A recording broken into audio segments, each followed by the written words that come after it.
Lundi 19 avril 2025, il est 8h. Comme chaque matinée, nous allons vous accompagner jusqu'à 9h30. Amel arrive déjà parmi nous. Bonjour Amel. Bonjour Nour. Comment ça va? Ça va très bien. Alhamdulillah. Alors Amel, nous allons continuer toujours sur la lancée de la 14e édition du Festival international de musique symphonique. Et ben, aujourd'hui, un programme très varié qui se promet d'être organisé. Aujourd'hui, nous aurons nos invités qui nous viennent du Danemark, mais aussi de l'Afrique du Sud. Et aussi toujours en compagnie de notre ami Ahmed Ghaliga Hassen, comme chaque samedi, nous allons continuer sur la lancée du 16 avril. Vous savez, cette semaine, nous avons célébré la journée nationale du savoir. Et en compagnie de notre ami Signala, nous allons continuer toujours à faire plus ample connaissance avec le monde de la gestion des ressources humaines. Et aujourd'hui, nous allons aborder une thématique très importante à laquelle on n'a pas beaucoup d'importance, effectivement. Eh bien, il s'agit des maladies professionnelles. Qu'est-ce qu'une maladie professionnelle? Qu'est-ce qu'il faut savoir sur le plan juridique autour de la maladie professionnelle et surtout comment la prendre en charge? Et aussi, nous allons terminer l'émission comme chaque samedi en compagnie de notre amie Amina Ziri, elle qui sera accompagnée d'une artisane et formatrice en cuisine. Alors tenez-vous bien, une cuisine très particulière. Cette fois-ci, elle va s'intéresser à une frange de la société particulière, ceux qui ont la maladie cœliaque. Et cette fois-ci, ça va être une cuisinière spécialisée en cuisine sans gluten. Et voilà pour le programme de cette matinée. Mais sinon, ça s'annonce plutôt froidement ce matin. Pas froidement, mais des nuages. Fraîchement. Pas du tout. Il n'y aura pas de fraîcheur. Ce matin, je parlais de ce matin. Ah, ce matin, voilà. Oui. Mais l'après-midi, non. L'après-midi, non. Non, non, non, non, non. Comme hier? Comme hier. Je vous donne un peu plus de détails, Amel? Allons-y. Allez, ce sera juste après cela.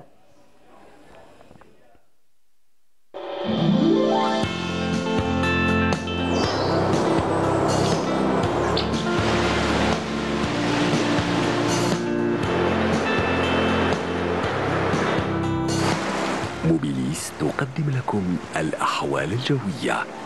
موبيليس، معا نصنع المستقبل. On avait un peu d'espoir ce matin avec une petite brise, oui. Une petite fraîcheur, mais apparemment... Il n'y aura pas d'espoir pour l'après-midi. Amel, blague. Pas d'espoir pour l'après-midi. Je peux pas mentir. Allez, vas-y, Amel. On aura besoin quand même d'un peu plus de détails. Merci, Nour. Bonjour à tous et bon réveil. Et bien pour aujourd'hui, Météo Algérie prévoit des passages nuageux sur pratiquement l'ensemble des régions nord.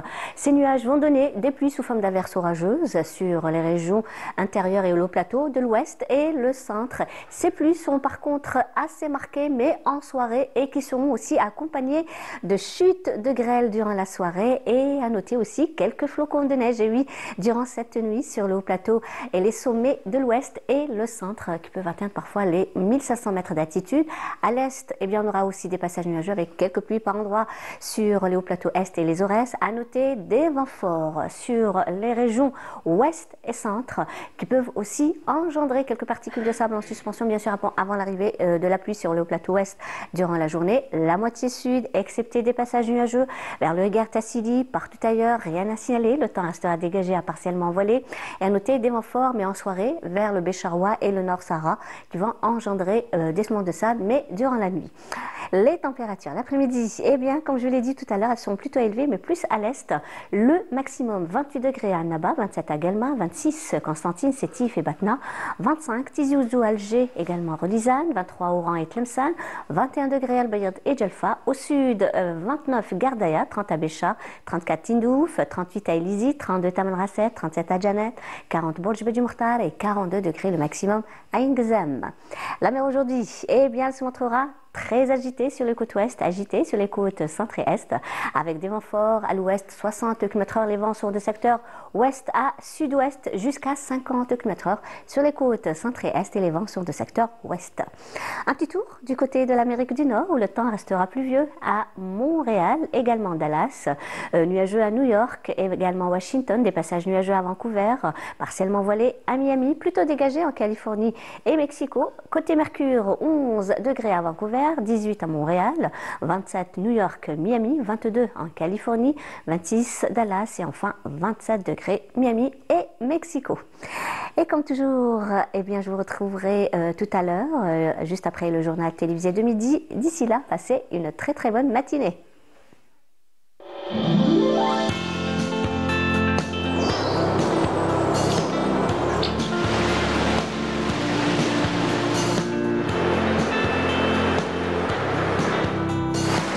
موبيليس قدمت لكم الأحوال الجوية. موبيليس، معا نصنع المستقبل. Bon, Amel, je pense qu'il va falloir revoir la notion de l'espoir avec toi. Hein, oui. N'est-ce pas, quand même. En soirée, on va avoir quelques petits flocons de neige. Hein. Voilà, il y a plus d'espoir. Voilà, plutôt ça. Mais sinon, on retient des températures plutôt élevées. Hein, pour, Même chez nous, 25 degrés, c'est effectivement. Élevé, hein. Donc, il faut faire attention à penser à beaucoup s'hydrater. Exactement. Surtout. Merci beaucoup, Amel. C'est moi qui... Amel, on se retrouve tout à l'heure après notre visite du midi, après celui de 19h, demain à partir de 8h, en compagnie d'Amel Almi. Merci beaucoup, Amel. À tout à l'heure. Et on continue cette fois-ci, pause musicale comme d'habitude, et ce sera en compagnie donc de Shamsou Boudra qui nous interprète une belle chanson Razali, et on se retrouve juste après.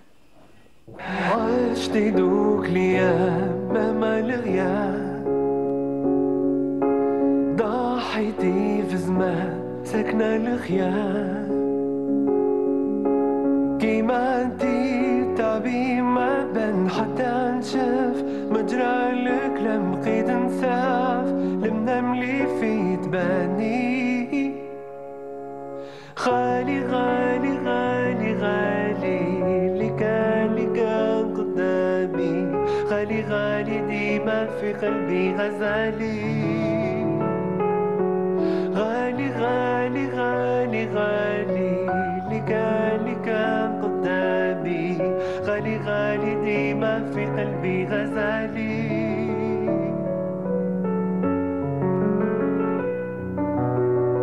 غزالي زكيتي ودان وثقة والأحلام تستاهلي الوسام على تعب زمان تشهد عليك نجمة والهلال غبتي علينا يا تاجر يا موليت نارسة خيالك وانا معذور حالي غالي غالي غالي غالي لكان قدامي غالي غالي ديما في قلبي غزالي غالي غالي غالي غالي لكان قدامي غالي غالي ديما في قلبي غزالي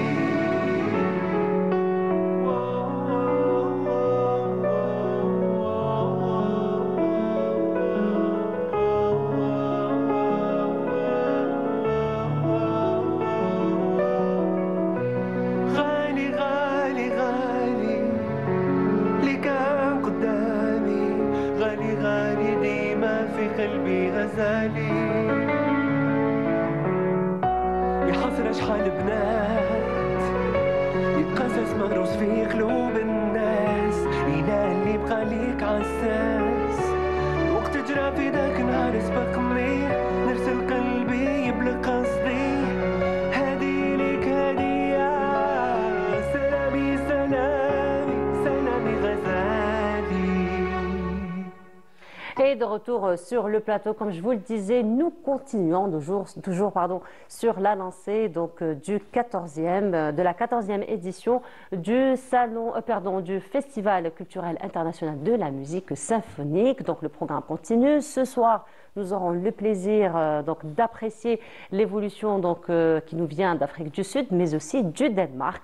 Et nous en parlons donc avec nos invités, à savoir alors Sifuzaki Mafumolo. It's Sipokazi Mapumolo. I'm so sorry for that. No, don't worry.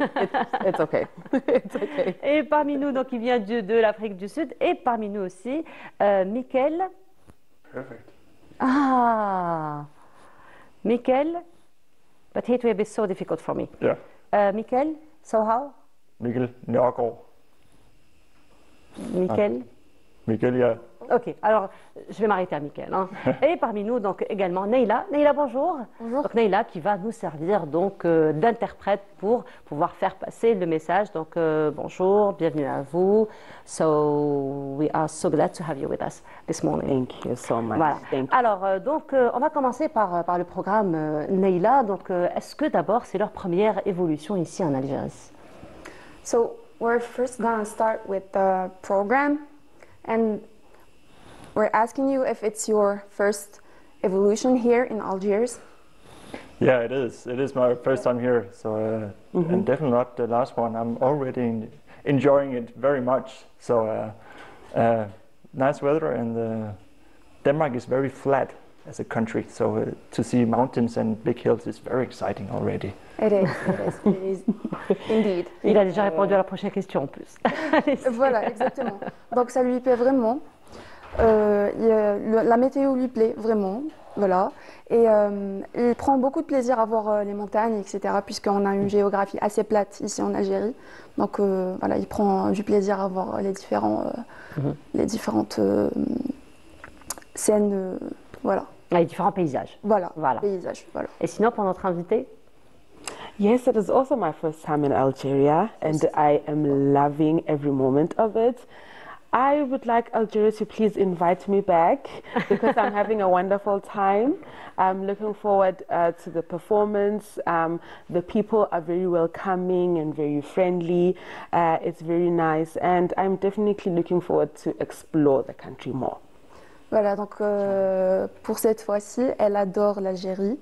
Les gens sont très aimables, sont très accueillants. Et elle voudrait aussi que l'Algérie l'invite encore une fois pour une deuxième expérience.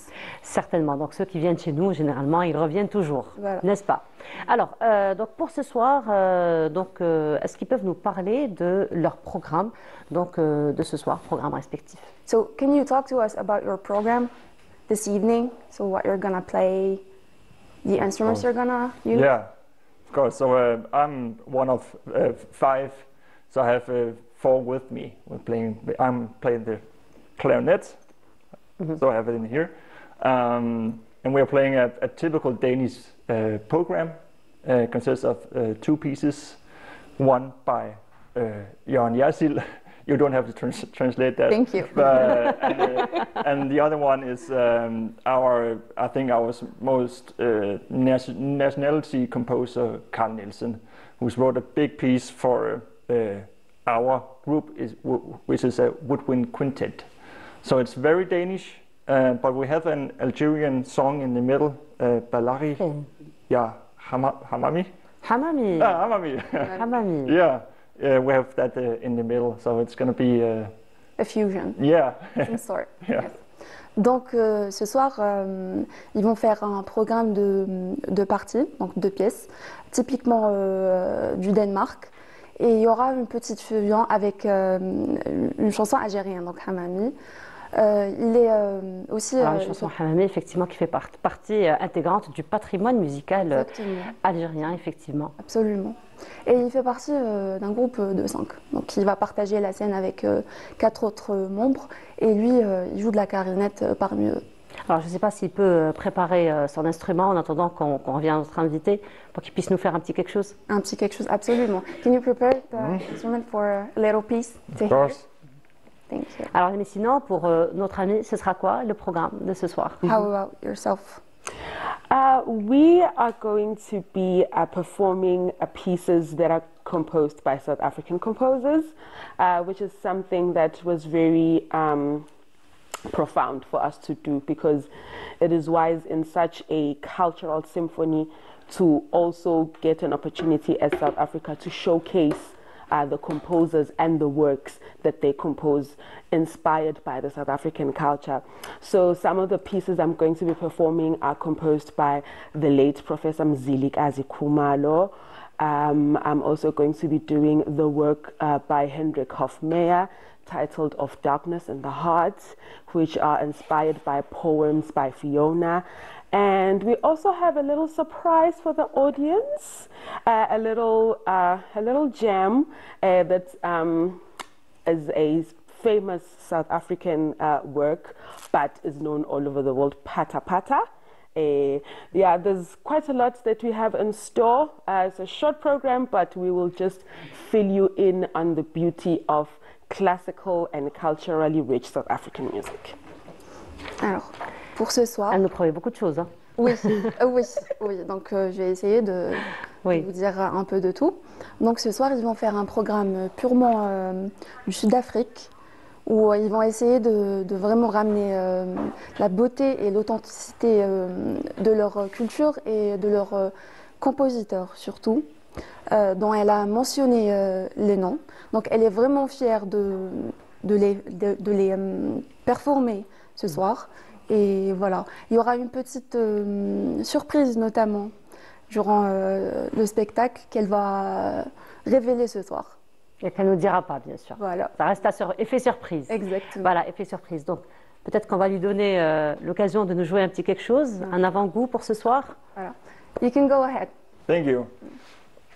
So, afterwards, you might want to say that the little piece I'm playing is the core of Carl Nielsen piece. It's a song, a hymn that you would sing in a church, in our church. So it's based on these 8 bars. So I can play that, and then Okay. we would like to translate now, or Oh, go ahead. okay.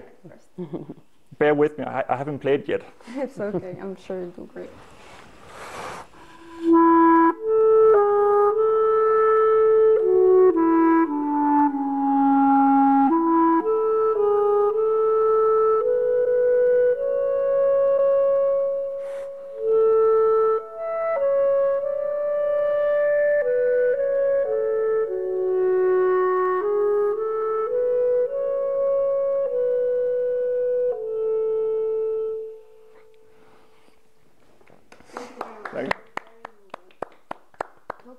C'était super, très très joli. Petite Oui. partie, il a tenu vraiment à dire que cette composition de 8 bars est vraiment le cœur de la composition de Carl Nielsen.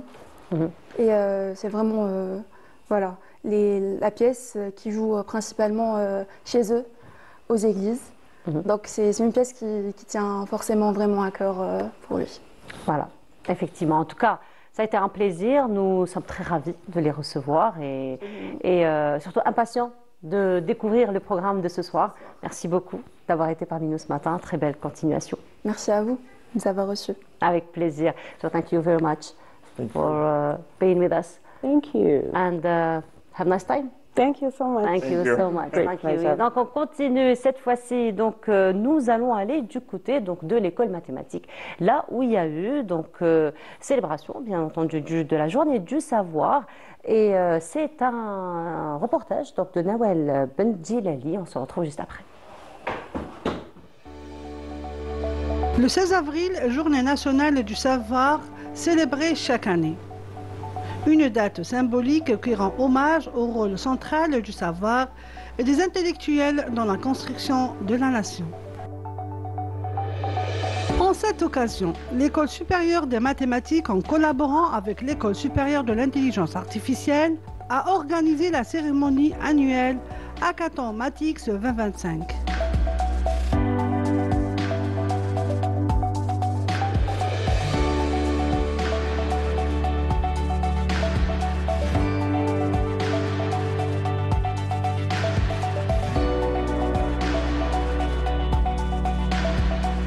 Hackathon organisé par le club scientifique Math for Technology, M40. Donc ce hackathon s'est déroulé le week-end dernier, jeudi, vendredi et samedi, avec une problématique provenant de l'Agence spatiale algérienne. Donc dans le domaine du traitement des images satellitaires, en vue de donner une solution ou des solutions ou des projets pour l'environnement, notamment dans les forêts. Et donc c'est notre deuxième participation à ce type de manifestation qui est le hackathon. Donc au mois de décembre, nous avons co-organisé avec l'École nationale supérieure de l'intelligence artificielle un hackathon aussi dédié à ce genre d'applications, notamment en relation avec les applications spatiales. Parce que nous, si on participe au niveau de l'identification d'abord du challenge, à résoudre par ceux qui concourent, et aussi à l'évaluation des résultats issus des challenges qui sont proposés soit lors de la première manifestation en mois de décembre ou là celui qui vient de se terminer avec l'École nationale supérieure des mathématiques. Donc en fait c'est un événement d'une durée de 48 heures donc, qui s'inscrit en fait plus dans le recherche et développement. Donc on peut reprendre les solutions qui existent déjà, et les implémenter, les adapter au contexte algérien, appliquer des modèles sur des images algériennes, mais aussi développer aux besoins de nouvelles méthodes et de nouveaux algorithmes. Et comme je disais, donc le plus important, c'est de permettre aux étudiants de voir comment les mathématiques ça s'applique, et parce que ça c'est un point très important qui permet aussi d'anticiper l'insertion professionnelle des étudiants, et ça va s'inscrire aussi dans le cadre de l'Université 4.0 qui met l'accent sur cette relation entre l'université et le secteur socio-économique. Les hackathons sont devenus des événements incontournables dans le monde de l'innovation technologique et scientifique.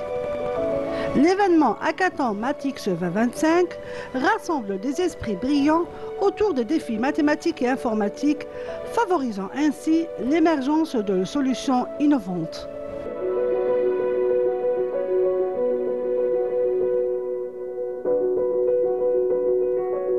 M40 est un club scientifique fondé à l'École nationale supérieure de mathématiques. Il s'intéresse aux applications de mathématiques, aux domaines technologiques et scientifiques en général. Cette année, Matix a eu comme sujet le traitement des images satellitaires en collaboration avec l'Agence spatiale algérienne. Et on avait 48 participants répartis en 12 équipes, des étudiants de l'école de mathématiques et des étudiants de l'école de l'intelligence artificielle qui ont collaboré ensemble pour trouver des solutions innovantes. تعلمنا كيف ما الساتيليت يدير بيكتورز كيف ما لا فوتو تاع الساتيليت كيف تريبريزونتيها بالباندز اي تو وتانا تعلمنا كيف نهاندليو كي تجينا بيج داتا باسكو الداتا اللي مدوها لنا لي دوني كانوا بزاف كبار احنا تعلمنا كيفاه how we handle this big data. 48 étudiants issus des deux écoles supérieures mathématiques et intelligence artificielle ont pris part à ce hackathon, aux côtés des spécialistes et de partenaires économiques et scientifiques. Rapprocher les étudiants du monde économique et leur permettre de se confronter à des enjeux réels était le but de cet événement. C'est un travail de 48 heures, donc on a été au jury très content et très parfois agréablement surpris de voir comment les étudiants peuvent s'adapter facilement. Beaucoup d'entre eux voient les images pour la première fois, donc ils se sont très bien adaptés. Donc comprendre ce que c'est une image du point de vue mathématique, chercher dans la littérature les méthodes qui s'appliquent et pouvoir les implémenter en un temps très réduit, donc même pas 48 heures, et arriver quand même à avoir de très bons résultats. 3 équipes ont été récompensées pour leurs solutions innovantes marquant le succès de cette édition. Et ces solutions peuvent déboucher sur des startups ou des collaborations durables. On enregistre avec beaucoup de satisfaction et beaucoup de fierté d'avoir des jeunes étudiants qui sont d'abord brillants et ensuite très efficaces et productifs. Quand on les met dans les conditions de contrainte du hackathon, on a vu le résultat. On est en phase avec l'étudiant et qu'on encourage et qu'on fait participer l'étudiant dans sa propre formation. Qu'il se sente impliqué aussi pour donner des solutions sur des problèmes concrets qui sont sur le terrain dans divers secteurs stratégiques au pays. Cette cérémonie des hackathons 2025 est bien plus qu'une compétition. C'est une célébration de l'intelligence collective et une vitrine du potentiel des étudiants visant à promouvoir l'excellence en mathématiques et en intelligence artificielle en Algérie. Et la journée du savoir, on continue donc de célébrer. Et cette fois-ci, ce sera en compagnie de notre ami Ahmed Grega Hassan. Ahmed, bonjour. Good morning. How are you? It's International Day. Bah, tu n'as pas tout à fait tort, hein, finalement. C'était une belle surprise. C'était une belle. Bonjour. Voilà. Ça va être comme ça tout au long de la semaine. Très bien. Parce que la télévision est partenaire du festival. Voilà. Donc on recevra, Inch'Allah, tout au long de la semaine des invités qui nous viennent donc de cette édition. Exactement. Voilà. Donc voilà, on va revenir un peu. Donc on vient de voir le reportage sur l'intelligence artificielle. Nous, on revient un peu au développement de l'intelligence naturelle, donc tout ce qui s'est passé. Qui a donné d'ailleurs naissance à l'intelligence artificielle. Exactement, donc il vaut mieux garder la naturelle et la développer pour être capable d'utiliser par la suite l'artificiel. Donc tout ça s'est fait en Algérie dans un contexte très particulier parce que c'était les conditions de l'occupation française. Bien sûr, il y a eu génération après génération. Donc, on a la première génération, c'est l'Amir Abdelkader et les gens, parce qu'on sait, on a des documents qui parlent que l'Amir Abdelkader, entre deux batailles, il enseignait. Oui. Donc, il continuait à enseigner. Donc, les écoles coraniques continuaient à travailler dans les champs, dans les maquis. Donc, il continue. L'enseignement ne s'est jamais arrêté. Bien sûr, il y a eu aussi, donc, comme réflexe, comme réaction, donc, on le voit, Allah yarhamou.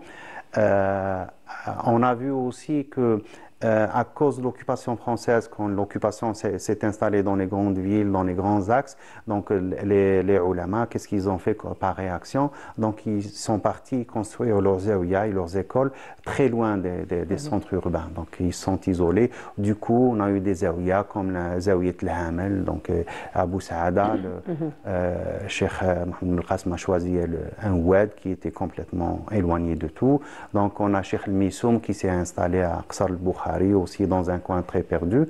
Donc, comme ça, donc, pour éviter le contact avec les colons, éviter le contact avec la culture française qui s'installait, et aussi préserver aussi l'éducation des enfants. Ça, c'est la photo de Cheikh Mouloud bin Mouhoub, mufti de Constantine.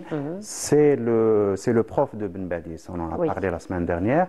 Et avant lui, donc, il y a eu aussi, j'imagine, la photo de Cheikh Medjawi, qui est le maître de Cheikh Mouloud bin Mouhoub. Donc tout ça pour dire que la génération de Ben Badis, donc on connaît quelques-uns, les plus fameux, bien sûr, on connaît Cheikh Taïb al-Uqbi, on connaît al-Bachir Ibrahimi, on connaît Ben Badis, on connaît Cheikh Tbessi, donc il y a plein de gens. Donc, mais tout ça, ce n'est pas une génération spontanée, ce n'est pas des gens qui sont venus ex nihilo, donc du jour au lendemain, ils sont nés. Donc non, ce n'est pas comme ça que ça s'est passé. Il y a eu des gens qui ont investi, qui ont travaillé un travail de fond pour que la génération de Ben Badis puisse faire ce qu'elle a fait. Sinon, on n'aurait jamais pu faire ce qui a été fait. Donc, on a parlé de Cheikh Medjawi, on parle de Cheikh Abdelhalim Ben Smaya ici à Alger. Il y avait aussi Cheikh Al-Harshawi qui était mufti de Tlemcen. Et tous ces gens, c'est des gens qui... ça, c'est la génération de Ben Badis. Au milieu, on a Cheikh Ali Boudilmi, qui a étudié à Constantine aussi, donc qui a été élève de Ben Badis, mais qui par la suite, il s'est détaché de la mouvance de Jamaït al-Ulama, donc il est devenu mufti à Tlemcen.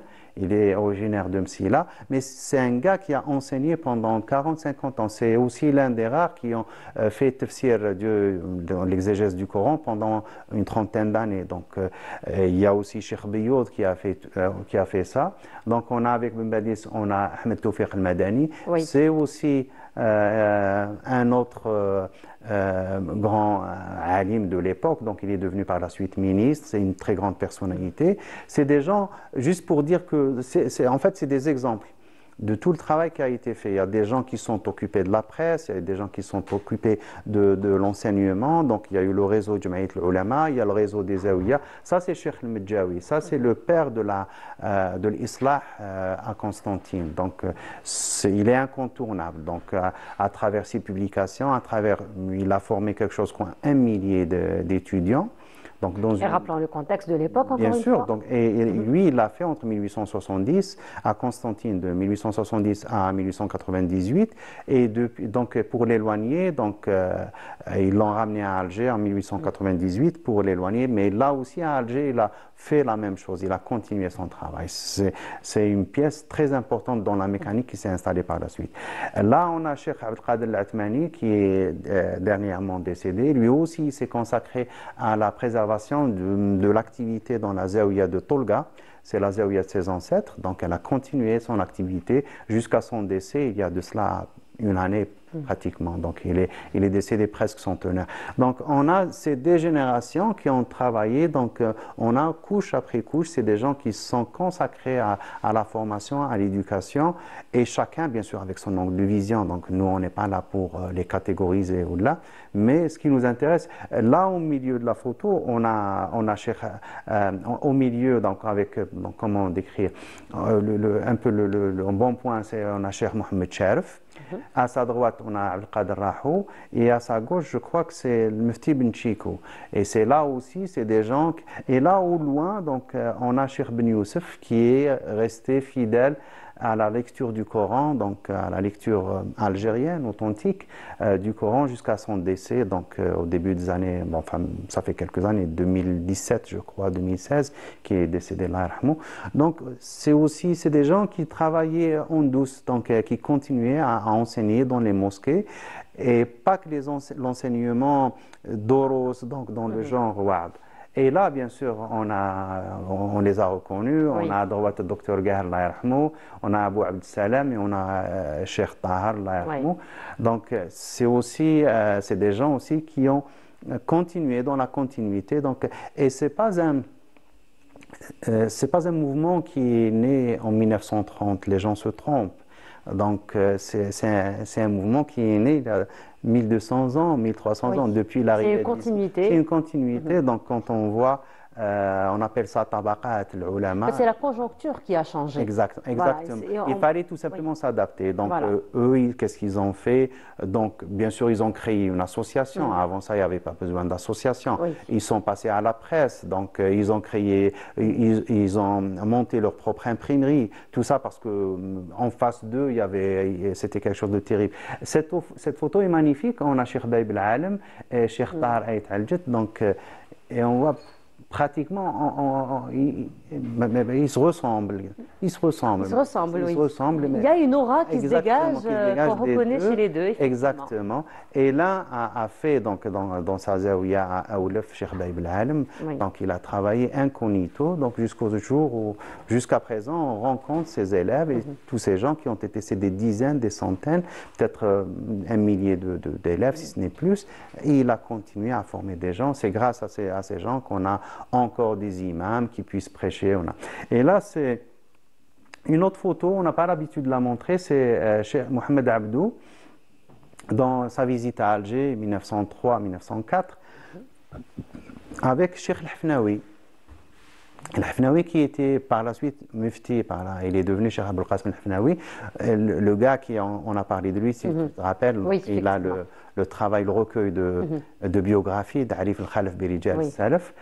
Donc, même le contact avec les ulama qui étaient dans le mouvement réformiste en Orient, donc ils venaient, donc les Algériens, ils étaient en contact. Ils n'ont jamais coupé les liens, quelles que soient les conditions, quel que soit le contexte. Donc, ils ont continué à travailler. Et tout ça, maintenant qu'on est cette journée de la science, c'est pas quelque chose qui est venu comme ça, c'est pas quelque chose qui a été choisi par hasard, mais c'est le travail de plusieurs générations.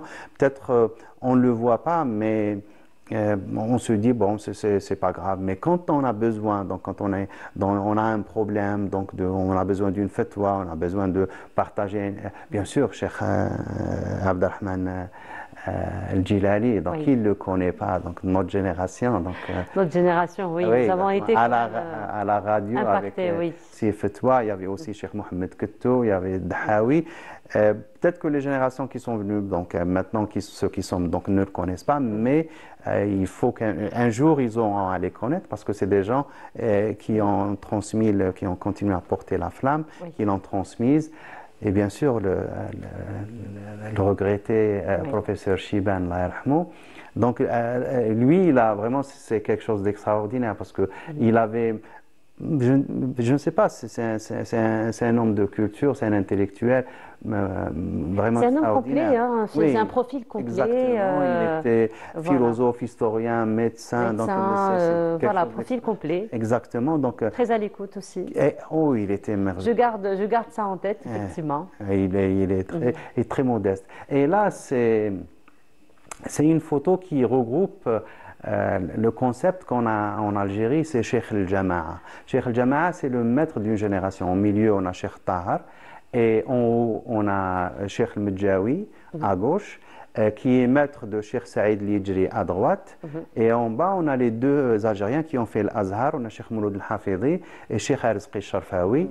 Donc, et tout ça, c'est des générations qui se sont sacrifiées pour que le savoir continue, pour que l'enseignement des sciences religieuses et de la langue, et donc pour que le savoir continue en Algérie. Donc c'est vraiment quelque chose. Bien sûr, la symbolique Ibn Badis, mais le gars qui a choisi Yom al-Ilm ne s'est pas trompé. Effectivement. Et là, ce que tu nous as présenté entre samedi dernier et aujourd'hui, ce sont juste quelques personnalités clés, mais il y en a plusieurs générations, effectivement, qui ont beaucoup fait pour la transmission, d'ailleurs. Et on n'arrête pas de les découvrir. Donc on découvre, on tombe sur des pépites.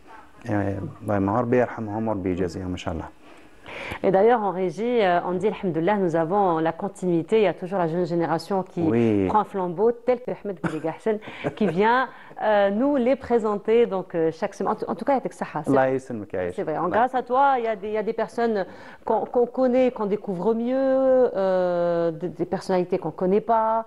Et donc, on découvre finalement toutes ces personnes clés, effectivement, qui ont marqué notre histoire et qui continuent à le faire. Inch'Allah. On te remercie. En tout cas, Ahmed. Merci, Ahmed. Alors, on se retrouve samedi prochain. Inch'Allah, pour d'autres découvertes. Merci beaucoup, Ahmed. Et cette fois-ci, nous allons du côté de la balade, des Sablettes. Et c'est un sujet signé Hamid El-Bouha tout de suite.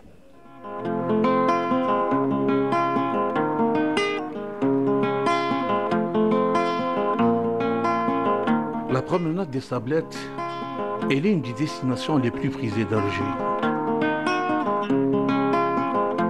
Bien plus qu'un simple lieu de promenade, la promenade des Sablettes est un véritable espace de vie où diverses activités peuvent être pratiquées.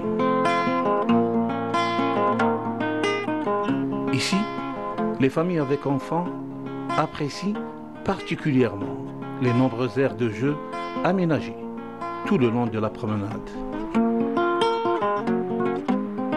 C'est un endroit où on se sent vraiment, on vit la joie de nos jours. On vient pour les enfants aussi face à la mer et ils apprennent beaucoup de choses. Ils côtoient les gens. C'est un endroit vraiment convivial. Il est plein d'attractions. Puis il y a beaucoup de moyens de nourriture.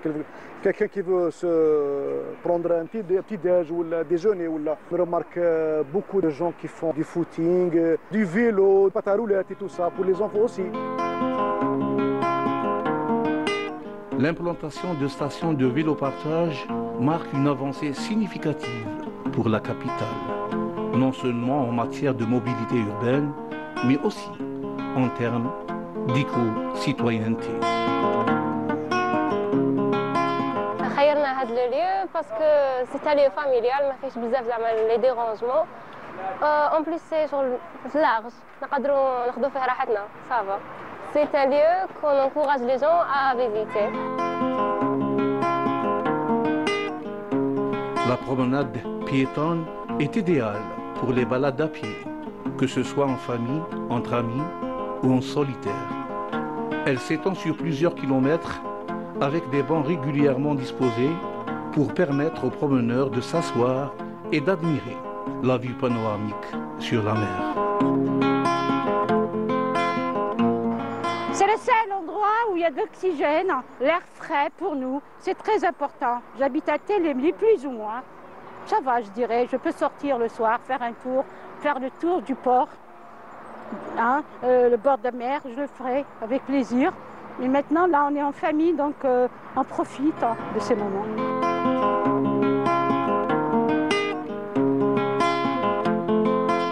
Je suis venu en vacances à Alger, je suis avec ma famille et on est venu ici pour se promener. Je trouve que c'est un endroit où on respire bien, où on a de l'espace pour ne pas être tous montés dessus. On a aussi une forme d'intimité. On peut se promener en famille et sans être étouffé. C'est le poumon d'Alger pour moi. Loin des voitures et des rues animées d'Alger, la promenade des Sablettes propose des pistes qui offrent un cadre sécurisé et agréable pour les trottinettes et les rollers. Cet engouement pour la pratique du sport s'explique pour la plupart par une profonde prise de conscience que l'activité physique aide à préserver une bonne santé et à éviter certaines maladies. On est là pour faire de la marche. C'est pour le bien-être, pour le corps. C'est pour notre santé, bien sûr. On a préféré venir ici au niveau de la Sablette, qui est un endroit magnifique. Plutôt on est à l'aise, il y a de l'espace, il y a de la verdure, il y a de la mer à côté.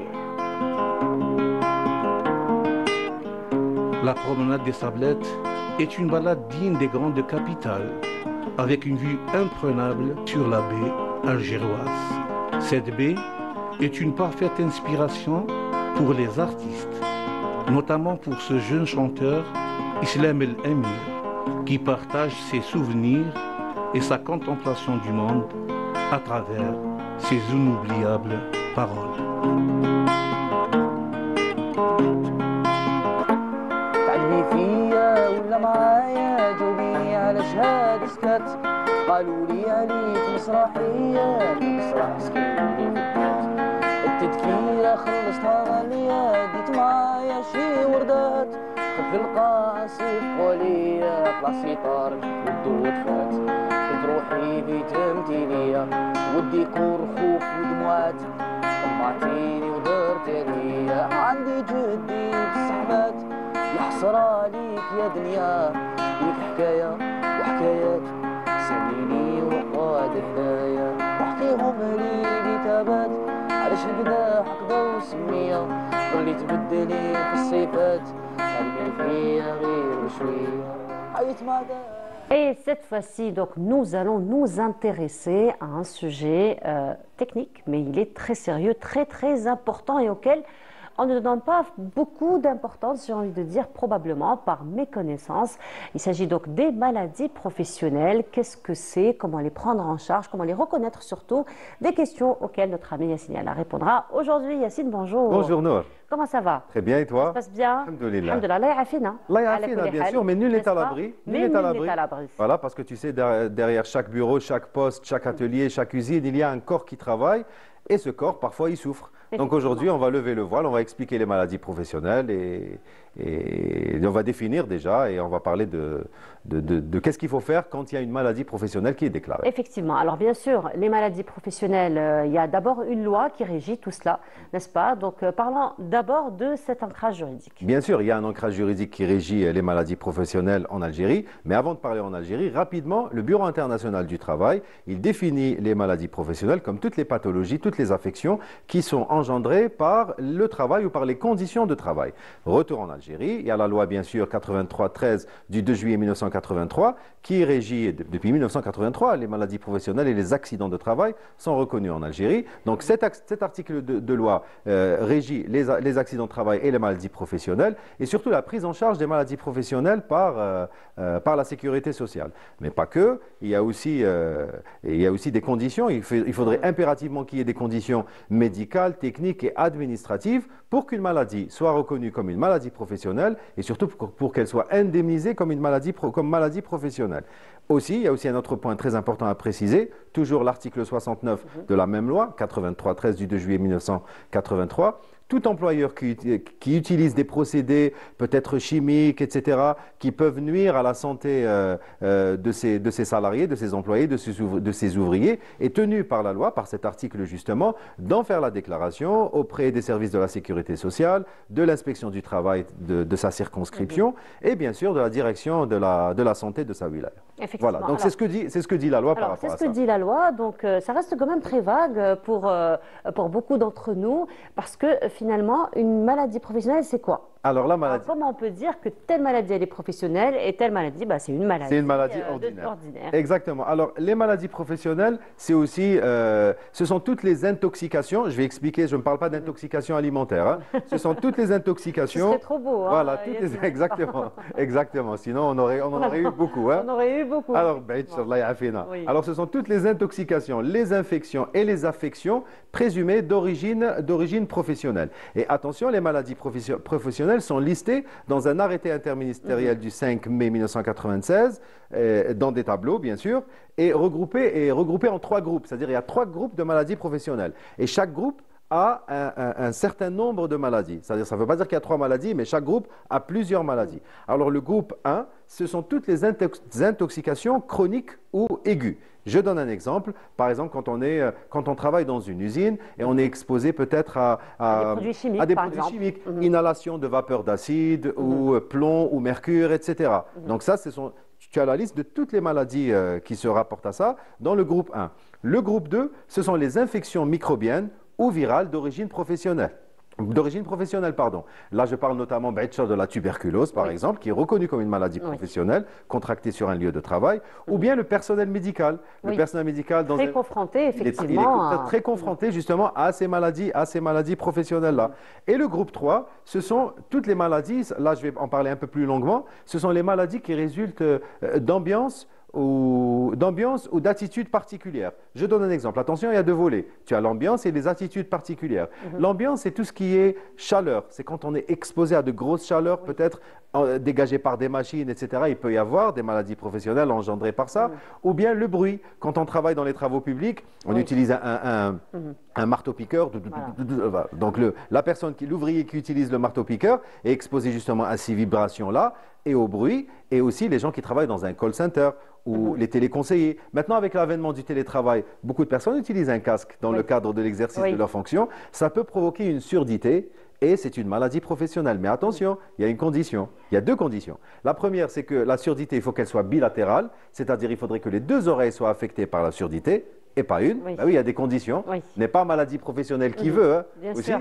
Et aussi, il y a la deuxième condition, il faudrait que l'acuité auditive ou sensorielle, je ne sais pas quel est le mot le plus correct, mais bon, tu l'auras compris, c'est l'acuité auditive, il faudrait qu'elle soit réduite de 37%, voire plus. Donc c'est à partir de là qu'on peut parler de surdité comme maladie professionnelle. Donc ça, c'est le côté ambiance. Le côté l'ambiance. Et le côté attitude particulière, ce sont les gens qui sont tout le temps en position debout ou en position assise prolongée ou dans des positions particulières comme les carreleurs, les peintres. Alors tout ce qui est ligaments croisés, les carreleurs, ils sont toujours... Voilà, donc ça, c'est considéré comme une maladie professionnelle. Donc bien sûr, ce sont ces trois groupes-là. Finalement, il y a beaucoup de choses qu'on ne connaît pas. Hein, donc, absolument. Mais sinon, Yacine, justement, comment on peut avoir connaissance et accès à toutes ces maladies de sorte que l'employé puisse avoir quand même au moins une idée de ce qui pourrait être maladie professionnelle ou pas? Alors l'employé, l'employeur et l'employé aussi. Oui, alors bien sûr, il y a les textes de loi, il y a les tableaux que je viens de citer, et il y a bien sûr, tout à fait accessible. Et bien sûr, il y a des critères essentiels pour dire que c'est une maladie professionnelle, comme je viens de le dire, n'est pas maladie professionnelle qui veut. Le critère numéro 1, il faudrait qu'elle figure sur l'un des trois tableaux que j'ai cités, sur l'un des trois groupes. C'est-à-dire dans les tableaux de l'un des trois groupes, groupe 1, groupe 2 ou groupe 3. Le critère numéro 2, il faudrait que la cause, que la relation soit certaine entre le risque et la pathologie. C'est-à-dire il faudrait que la victime, que l'intéressé apporte justement une preuve à travers une déclaration signée par l'employeur. Et la condition numéro 3, qui est une condition sine qua non aussi, et c'est là où un petit peu où ça prête à confusion, assez souvent, il faudrait que l'exposition au risque soit de façon habituelle et non occasionnelle. Je donne un exemple. C'est-à-dire il faudrait que la maladie se développe de façon progressive et de façon discontinue. C'est-à-dire il faudrait qu'on soit confronté. Si par exemple tu es dans un lieu de travail, je travaille par exemple dans une usine et il y a un accident, il y a une explosion peut-être de quelque chose, il y a quelque chose qui se casse et il y a des fumées qui émanent et j'inhale ces fumées-là. Et j'ai une maladie. Je ne peux pas dire que c'est une maladie professionnelle parce que je n'ai pas été confronté pendant longtemps à ça. C'est un accident de travail. C'est ce que j'allais te dire. Qui sera indemnisé peut-être comme un accident de travail s'il y a des complications, mais ce n'est pas une maladie professionnelle. Parce que la maladie professionnelle, l'une des trois conditions justement, c'est d'être exposé de façon habituelle et discontinue. Et de manière discontinue. Voilà. Alors aussi, Yacine, nous parlons donc de maladies professionnelles, nous parlons aussi de maladies à caractère professionnel. Est-ce que c'est la même chose déjà? C'est pas du tout la même chose. Alors, c'est quoi la différence? Alors, justement, il y a une grosse incompréhension par rapport à ça. Maladie professionnelle, bien sûr, elle figure sur le tableau, sur les tableaux de l'un des trois groupes. Une maladie à caractère professionnel, c'est MACP ou MCP. Si tu peux enlever le A si tu veux. Donc, ce sont toutes les affections d'origine physique ou d'origine physique ou chimique ou autre, voilà, dû peut-être à des conditions de travail, mais qui ne figurent pas sur le tableau. Le meilleur exemple que je puisse te donner, ce sont les gens qui travaillent dans un bureau. Alors tu es assis sur une chaise non ergonomique, dans une position non ergonomique, tu utilises le PC pendant 2-3 heures, sans pause, sans rien du tout. Alors tu sollicites tes bras, ta nuque, le dos, tes cervicales, etc., les doigts, etc. Et peut-être avec le temps, au fil des années, il peut y avoir ce qu'on a une arthrose cervicale ou une hernie cervicale qui est une complication beaucoup plus grave que l'arthrose cervicale.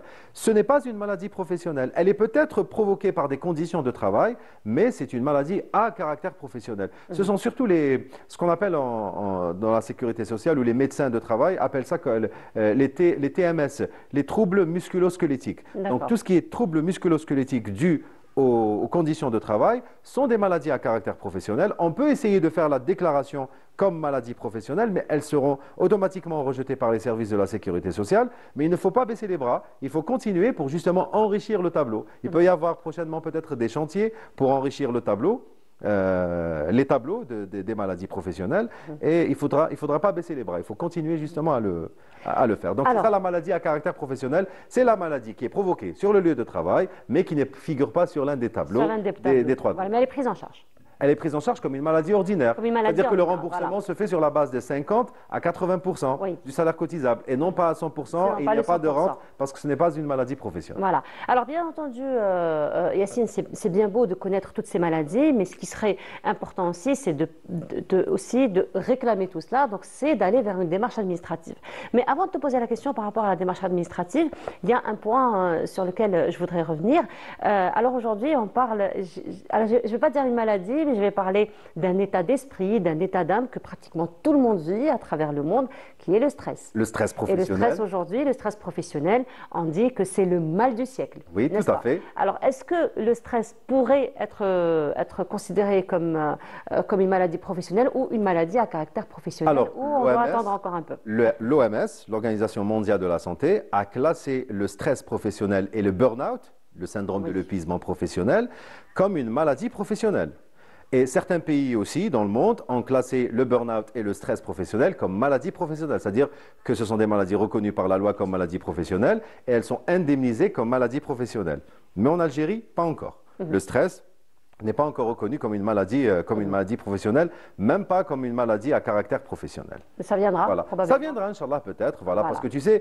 Le mode de vie devient quand même de plus en plus difficile. Et puis, soyons honnêtes, ce n'est pas parce qu'un phénomène n'est pas reconnu par la loi qu'il n'existe pas. Voilà, il existe, on est là, on en souffre, c'est dû, le stress professionnel est dû principalement, on fera d'ailleurs un numéro spécial stress professionnel, donc, mais c'est dû peut-être à des rapports tendus avec la hiérarchie ou avec ses collègues, c'est dû à une surcharge de travail, c'est dû peut-être à une reconnaissance qu'on n'a pas, etc. Voilà. C'est vrai que c'est la source du stress qui est parfois difficilement identifiable. Exactement. Voilà, effectivement. Alors maintenant que nous avons une idée de tout ce qui est maladie professionnelle, maladie à caractère professionnel, et donc comme tu l'as dit si bien au début, nul n'est à l'abri. Nul n'est à l'abri. Alors maintenant, qu'est-ce qu'il faut faire finalement pour reconnaître un petit peu ou avoir ses droits? Alors les démarches administratives sont les suivantes. Alors contrairement à l'accident de travail où c'est l'employeur qui doit faire la déclaration, la maladie professionnelle, attention, c'est l'employé, c'est la victime, c'est le patient, c'est l'intéressé qui doit faire la déclaration, lui ou ses ayants droit. S'il ne peut pas se déplacer auprès des services de la sécurité sociale, il peut justement déléguer une personne de sa famille ou qui peut faire la déclaration pour lui. Et bien sûr, il faudrait impérativement renseigner un document. Alors il y a un formulaire réglementaire à renseigner en triple exemplaire en mentionnant le poste occupé par l'intéressé et aussi, si besoin, les produits chimiques auxquels cette personne a été confrontée si c'est les maladies du groupe 1. Oui. C'est le groupe justement. Donc c'est une source identifiable. Exactement. On peut reconnaître la source de la maladie. Tout à fait. Et il faut faire cette déclaration dans les 15 jours minimum ou 3 mois maximum qui suivent la première constatation médicale de cette maladie et l'accompagner bien entendu d'un certificat médical du médecin traitant qui liste les symptômes justement de cette maladie-là comme elles sont listées sur le tableau, parce qu'attention, sur les tableaux, tu as le nom de la pathologie et les symptômes, et le numéro du tableau. Donc il faudrait que ce certificat médical soit conforme aussi, il faudrait que toutes ces informations figurent sur le certificat médical, et enfin, la Caisse nationale, la Caisse des assurances sociales, la Caisse, ouvre une enquête administrative et médicale, informe l'inspecteur de travail, informe l'employeur, et elle fait connaître sa décision après quelques jours, après quelques semaines. Et cette décision, bien sûr, si on n'est pas satisfait de cette décision, on peut bien sûr avoir recours aux voies de contentieux général. Ah voilà. Ben voilà, donc on a fait le tour, merci beaucoup. C'est des choses... Il y a encore beaucoup de choses à dire, beaucoup de choses à dire, mais bon, ça c'est l'essentiel, on va dire ce qu'il faut savoir. Voilà, effectivement, Yacine, c'est très important, c'est un sujet quand même très très important, sérieux, comme tu le dis si bien, parce que finalement la personne ne s'intéresse pas tant qu'elle n'est pas exposée à une maladie. Et pourtant, ce sont des choses importantes de savoir aussi, de connaître au début. Voilà, même si tu sors avec rien du tout, tu as toujours une maladie à caractère professionnel. Voilà.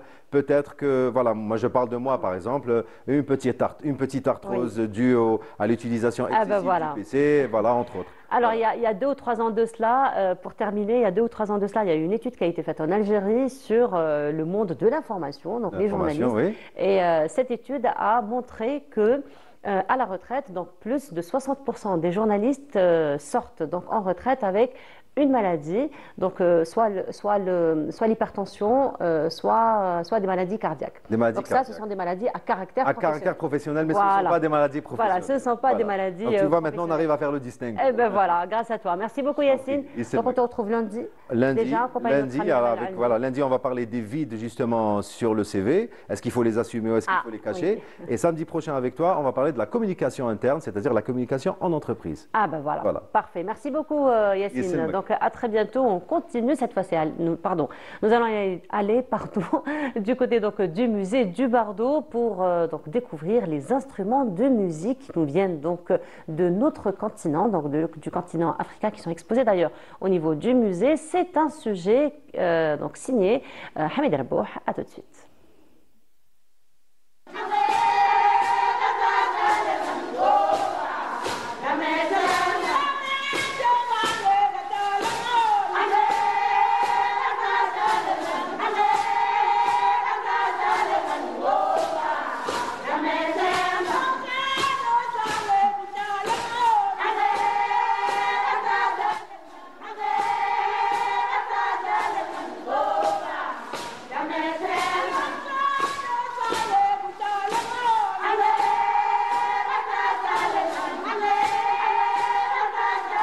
Le continent africain est synonyme de diversité, de tradition, de rythme et d'artisanat.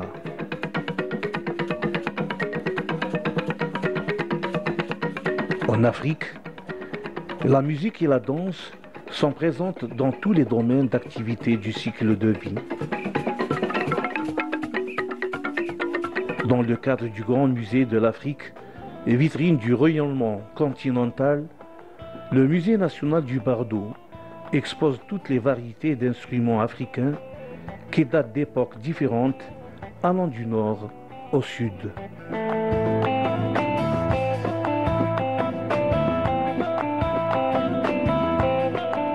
Une exposition pour faire connaître les instruments de musique, le procédé de fabrication de chacun et sa portée sociale et religieuse profondément ancrée dans les sociétés et leurs pratiques.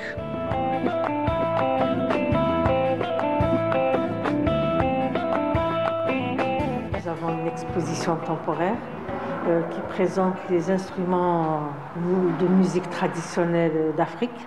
Donc, ce sont des objets qui ont été collectés dans le cadre des tribus africaines, d'accord, dans une aire géographique assez large. Donc, il y a une carte géographique de l'Afrique qui représente un petit peu tous les points des tribus d'où sont issus ces objets. Donc, ces objets représentent 3 types d'instruments de musique. Nous avons les membranophones, puis les cordophones et les instruments avant.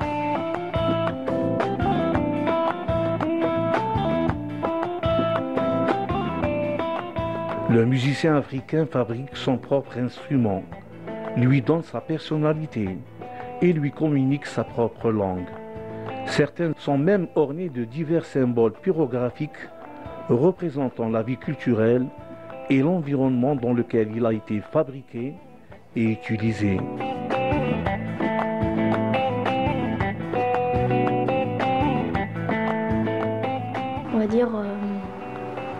beaucoup d'instruments à cordes et beaucoup de percussions. Il n'y a pas trop d'instruments avant.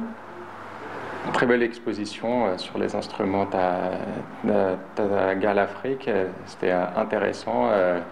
Peut-être les explications, شوية des explications باش نفهموا كيفاش يلعبوهم ولا les vidéos باش نشوفوا بصح c'est intéressant.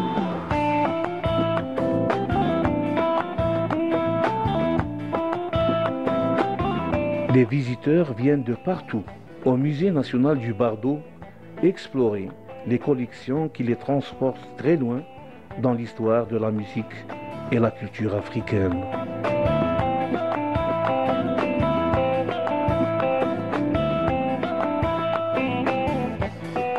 On voit qu'il y a une richesse énorme en Afrique, que ce soit au sud, à l'Afrique de l'Ouest et également en Afrique du Nord, de différents instruments musicaux. Et on voit très bien l'influence que ces instruments ont eu sur les instruments modernes.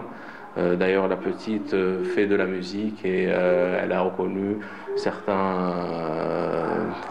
instruments qui ressemblent à des instruments qu'elle joue maintenant. Tambour, guitare et la flûte. It's been really enlightening to learn about the amount of different instruments created within Africa. We've been really impressed by the diversity of instruments and the presentation as well. It's very well presented.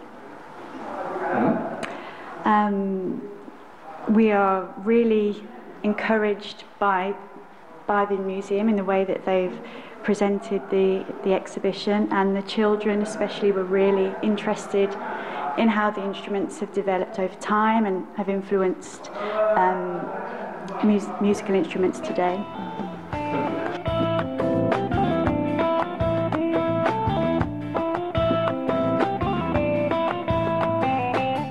Et comme chaque samedi, donc nous recevons notre amie Amina Ziri qui vient toujours bien accompagnée. Amina, bonjour. Bonjour. Marhaba. Ça va très très bien. Alhamdulillah. Alhamdulillah. Alhamdulillah. Elle connaît mon point faible, Amina Ziri, elle connaît. Bonjour tout le monde, marhaba bikoum, j'espère que vous allez bien et j'espère que vous allez passer avec nous un agréable moment. Voilà, donc c'est le mois du patrimoine. Effectivement. Voilà. Et je ne sais pas si tu sens ces saveurs. Très très bonnes saveurs. Les saveurs de l'Algérie. Nous avons comme l'impression que nous sommes dans une prairie, que nous sommes dans une forêt. Voilà. Alors, les saveurs de la nature. Le na'na, le persil et bien sûr l'huile d'olive. L'huile d'olive. زيت زيتون جزائري. أحسن زيوت في العالم باش يعرفوا الناس. Donc voilà, je dis bonjour à notre invité.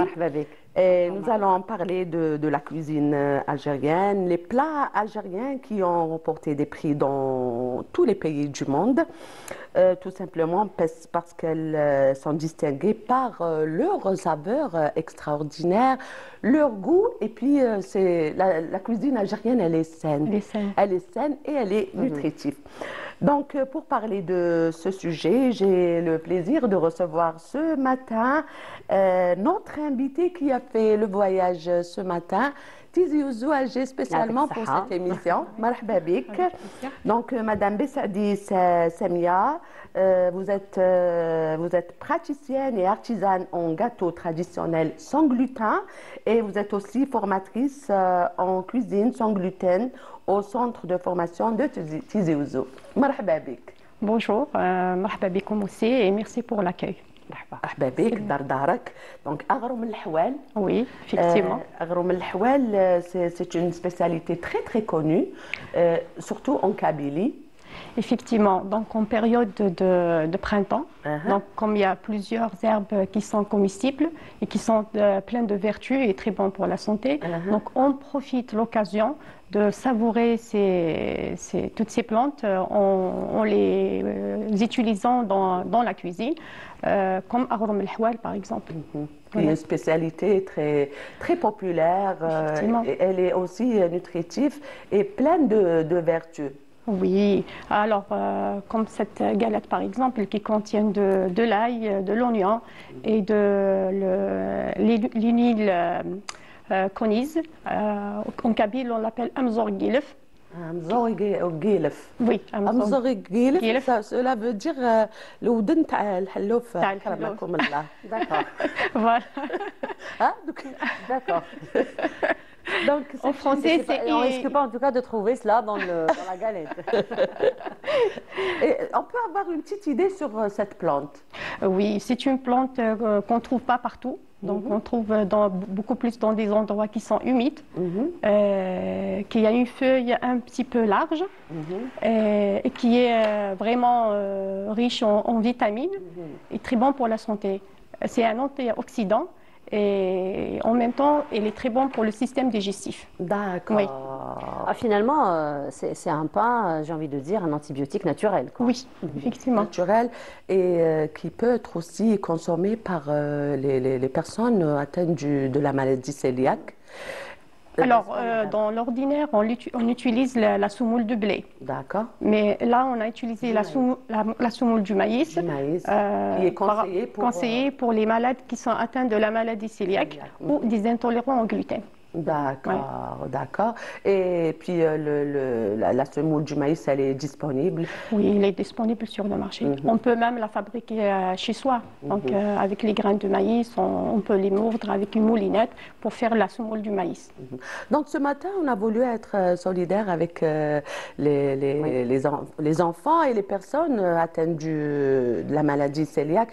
Il faut aussi préciser que les produits destinés aux malades de la maladie cœliaque, ils sont chers, ils sont pas à la portée de tout le monde.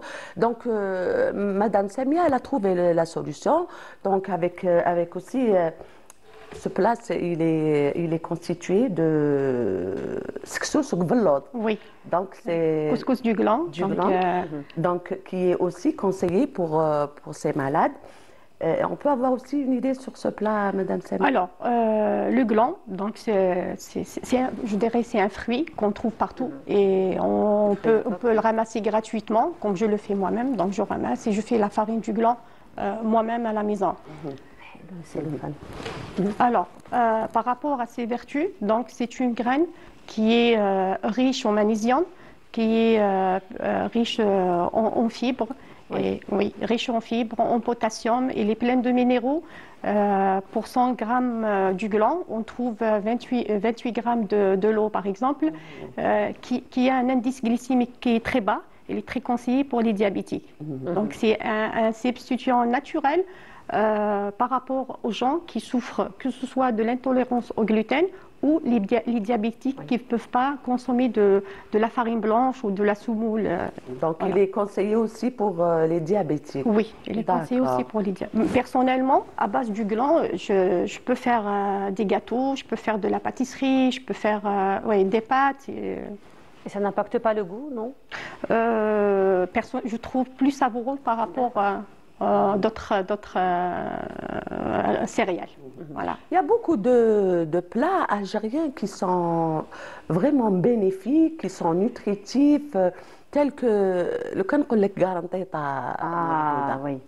Alors la garanteta, tout récemment, la garanteta au Karantika, l'Hami à l'ouest algérien a été classée numéro 1 mondial dans le label de meilleure cuisine de la rue, street food par Test Atlas, spécialisé dans la cuisine traditionnelle mondiale. Donc la garanteta arrive en tête de la liste des plats de la rue les plus populaires au monde à base de pois chiches.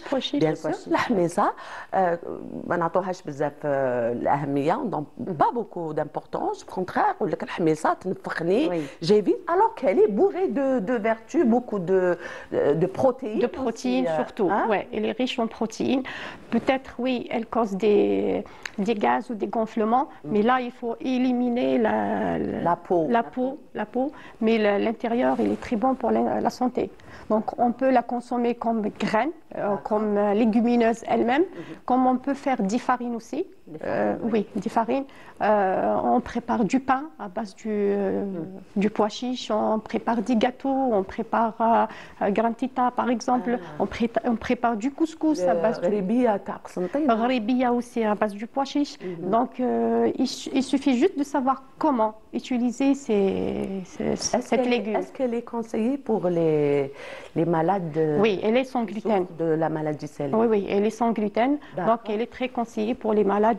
Bien au contraire, c'est un très bon substituant de la farine, de la semoule, du blé et tout. Ouais. رخيصة تانيك.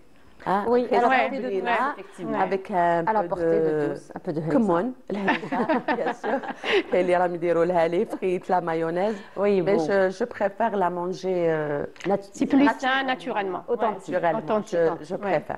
D'accord. Donc on ne peut pas parler de cuisine algérienne sans parler de mtqba. C'est une spécialité qui est connue un petit peu dans le territoire national à base de maïs. De maïs aussi. De maïs. Et aussi de date. Oui. De date. Est-ce que tu peux me passer le oui, plat bien pour sûr. le montrer? Tu peux même goûter, Nora. Tu peux même goûter. Elle est belle, elle me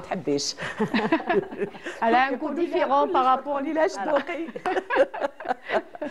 Oui, parce que kindok, je ne vais pas manger après. Oui, voilà. En tout cas, on est tous invités par madame et son mari aussi qui nous regarde en ce moment. Donc, qu'on salue de passage, on est invités à une petite collation. Ah ben, c'est gentil. Voilà. Donc, est-ce qu'on peut avoir une idée sur ce plat? Alors, ça c'est le taqba ou le brach, comme on dit. En kabyle, on dit aghrom al-tmar. Donc, on le consomme avec du lait ou du café ou beaucoup plus du thé. Donc, c'est pour le goûter. Il y a aussi ceux qui l'appellent le pain de guerre, parce qu'il est plus consistant. Voilà, oui, il est très consistant. Donc il est conseillé pour les gens qui font du régime, Oui, donc c'est healthy, donc c'est santé. Il n'y a pas de prise de poids, il cheba. Voilà, donc il donne de la satiété. En plus, c'est très bon aussi au niveau du goût. Il n'y a pas vraiment de différence par rapport au mtaqba ou le braj qu'on prépare avec de la semoule. Donc le maïs finalement est très bénéfique, il est bourré de vitamines. Oui. Vous le conseillez hier j'ai rencontré une dame qui souffre du diabète. Oui. Donc elle m'a demandé justement est-ce qu'elle peut consommer du maïs? Alors le maïs, il a un indice glycémique un petit peu élevé. C'est pas interdit de le consommer, mais il ne faut pas consommer en quantité. D'accord. Voilà. Donc c'est pas interdit, mais il faut juste savoir la quantité qu'il faut consommer et quand est-ce qu'il faut le consommer. Très bien. Voilà. Et quels sont les autres plats, par exemple, qu'on peut conseiller aux malades de consommer? On parle des plats traditionnels, bien sûr. Il y en a beaucoup. Pas forcément kabyle, parce que... Oui, non. Il y a le chta, choucha, le berkoukes, tous ces plats. On l'a fait à base de quoi, finalement? Alors, on la prépare à base du maïs et du riz. Donc il faut. D'accord. Oui. On peut préparer le chta avec le. Oui. Personnellement, j'ai eu le premier prix en 2023 par le plat chta sans gluten. Oui. Vous avez même participé, je pense que vous avez sillonné le monde, pour faire connaître tous ces plats. Oui. Alors on a eu l'occasion en Slovénie. En Slovénie, en 2024, nous avons représenté l'Algérie dans les plats sans gluten. Et c'était vraiment apprécié. Très bien. Ouais. Donc on termine avec la recette de aghrom al-hawal. Alors je salue de passage Madame Selmi Mounira qui est tunisienne, c'est une amie et qui est très présente aussi à travers les réseaux sociaux. C'est une amoureuse de l'Algérie et qui m'a demandé justement, qui demande la recette de aghrom al-hawal. Alors, comme il y a beaucoup de plantes qu'on peut utiliser, personnellement, j'ai utilisé ce que j'ai trouvé de disponible. Donc là, il contient de l'ail, de l'oignon, les lunilles conis, qui est Amzour Guilef. Il y a aussi le nana, la menthe. D'accord. Voilà. Les odeurs. Voilà. Mais on peut utiliser aussi vivras. On peut utiliser aussi fligo. Pardon? Flugo, le fliard, que je trouve bien sûr dans les jardins quand il y a beaucoup d'eau. Donc c'est très bon sur le plan saveur ou odeur. On peut même faire tifef. Alors, tifef, c'est une plante, plante qui est très connue. Oui, tifef, on l'utilise dans un plat. C'est un autre plat où on utilise cette plante, le qaras avazine, qui est aussi c'est un plat vraiment pour les altisans. Il est appelé aussi le khabiz à l'ouest algérien. Non, c'est pas avazine. Je ne sais pas. Je sais qu'il contient cette plante. D'ailleurs, c'est la période où on le prépare. Il est très très bon pour la santé, comme il est riche en vitamines, en nutriments, en protéines, en fibres aussi. Et en plus, il est très léger pour le digérer facilement. Et c'est un pansement gastrique. Très bien. Oui. على بالك علاش قلت لها تيفاف كون جيتي تري جون مع ماما الله يرحمها كنا نخرجوا دون دي فوغي دونك تحوس على تيفاف تيفاف طمو كامل هكذا وتنقيه وتعطيه لنا. Oui, ça se mange cru. قعد فيه راه سي تيفاف دونك سي اون بلانت تري. Oui, elle est très nutritionnelle. C'est vrai, nos grand-mères c'est-à-dire qu'ils n'ont pas vraiment un certain niveau d'instruction, mais ils ont la notion de laver et la cuisine saine. Oui. Voilà, donc, elles connaissent la nature, elles ont un attachement avec à la nature, donc elles comprennent la nature. La nature, voilà. Oui. Et elles profitent aussi de la nature. Effectivement. يعطيك الصحة. Merci bien. Donc bon courage. وإن شاء الله ربي يشفيهم مرضى السيلياك ربي يشفيهم إن شاء الله.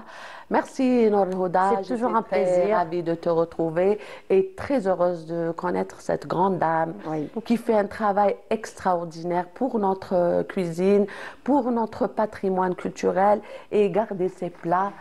Les préserver, les transmettre, je pense que c'est très très très intéressant. Et surtout donner la chance aux malades, donc de pouvoir profiter de notre patrimoine culinaire. Exactement. En tout cas, Teksaha, madame, merci beaucoup. On rappelle, vous avez fait tout le trajet de Tizi Ouzou jusqu'ici aujourd'hui pour être parmi nous. Merci en tout cas à vous. Merci, on embrasse les habitants de Tizi Ouzou, cette région très chère à nos cœurs qu'on aime. Après, c'est le printemps, comme le dit si bien notre réalisateur Karimo. Quand c'est le printemps, on ne mange que de la terre. Que de la terre, voilà, effectivement. Ouais. Voilà, la terre est très généreuse, effectivement. Amina, merci beaucoup. Amina, on se retrouve lundi. Lundi, Inch'Allah, en compagnie de Amal Almi et plutôt samedi. Alors, Amal Almi, il faut préparer un numéro à l'occasion de la finale CRB l'USMA. Heureusement que ce ne sera pas avec moi. Le plus important, c'est le fair play. Effectivement. En tout cas, merci à vous d'avoir été parmi nous. Voilà, donc nous arrivons à la fin de notre émission. Merci beaucoup de nous avoir suivis. Je vous souhaite une très très agréable journée à tous. Vous retrouverez mon ami Amal Almi dès demain à partir de 8h. Pour ma part, ce sera le week-end prochain. Inch'Allah, excellente semaine à tous. Au revoir.